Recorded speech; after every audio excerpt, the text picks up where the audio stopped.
पुणे महानगर प्रदेश विकास प्राधिकरण हद्दीत सध्या 9 तालुक्याचा समावेश आहे. त्यात वाढ करून बारामती तालुक्याचाही PMRDA कार्यक्षेत्रात समावेश करण्याच्या हालचाली सुरू होत्या.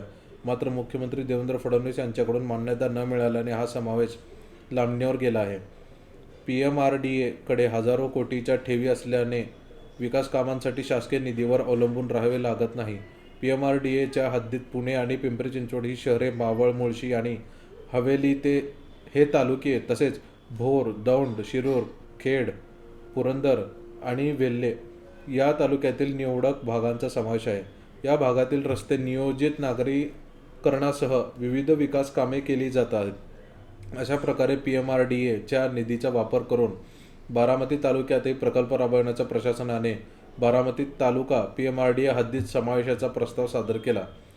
दरम्यान PMRDAचे पदसिद्ध अध्यक्ष असलेले मुख्यमंत्री देवेंद्र फडणवीस यांच्या अध्यक्षतेखाली PMRDAची सभा नागपूर येथे हिवाळी अधिवेशनादरम्यान झाली. यावेळी बारामती समावेशाचा विषय सभेत मांडण्यात आला होता.